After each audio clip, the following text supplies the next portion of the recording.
Ruttger's Resort is the oldest family-owned resort in all of Minnesota, which is a great distinction.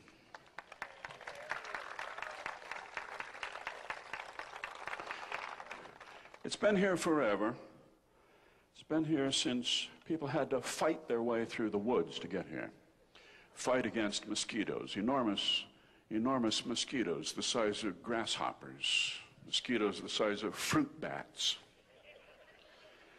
Ruttger's is now serving people whose parents and grandparents were conceived in these cabins.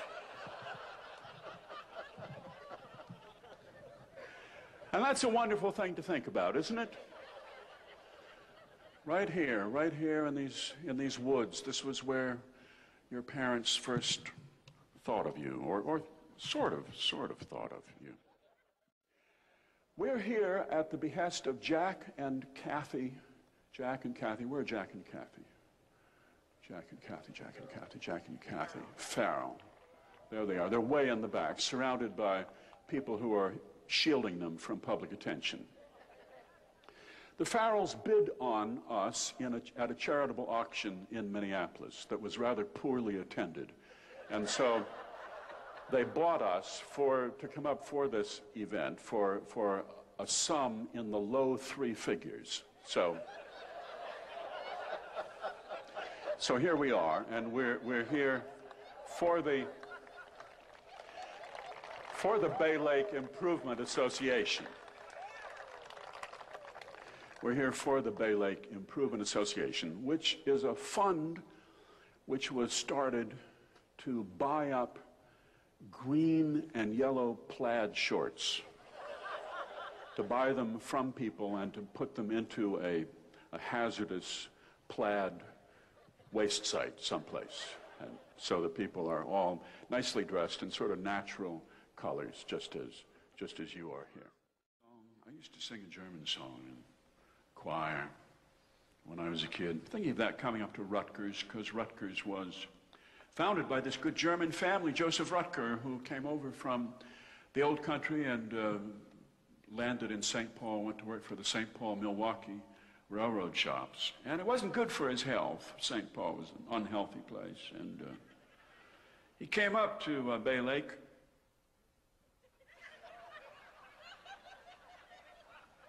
It's good he was alone. He came up and worked at a sawmill here, kind of took care of a lot of the timber, I see, and discovered that he caught this lung ailment down at St. Paul, working in the shops. And so the doctor gave him 3 months to live. They didn't know much about medicine back then, and they just liked to kind of put people under a cloud. They were sort of puritanical, doctors were. So he thought he had 3 months to live, and where would you want to live if you only had 3 months? Why, Bay Lake, of course. So he settled here with his good wife, and they had a farm out on an island, I thought, but evidently it's gone, and wouldn't have been a big farm, would it? Maybe a trout farm of some kind. He came up here with his wife, and they had a good life, and the walleye fishing was so good that people would get off the train at Deerwood and they'd walk all the way over and would catch fish. They'd fish all day because the fishing was so good, and then of course they needed supper and they needed a place to stay. And there was the Ruttger's home, and they had a barn, and she was a good cook, and that's how all of this got started. Just a couple people lived up here because they loved it and they were hospitable, and they couldn't turn people away. She loved to sing and sit at the piano. I read this, and she sang German songs, and her voice floated out over the waters of the lake, out to fishermen who were pulling in walleyes, hand over fist, filling up their boats till their boats were riding low in the water. Their boats were riding low so they looked like some kind of miracle out of the Gospels. Looked like just a pile of fish floating across the water with a guy sitting there in the middle of it. It became dark Of course, back there in the 19th century, when it got dark, it really was dark, because there were no searchlights, no radio, no TV, nothing, just darkness. And her sitting at the piano, singing.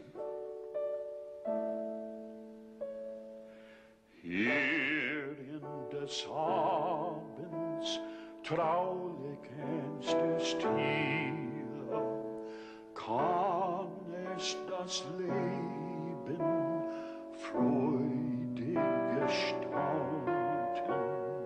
Hier wurde Eintracht sanfte Geister floten, stärkt sich der Viola. Of course, she sang in a soprano voice, not a baritone, so far as we know.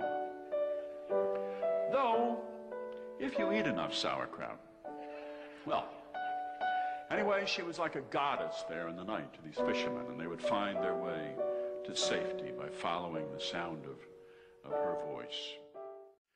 Thank you again, Jack Farrell and Kathy Farrell, for your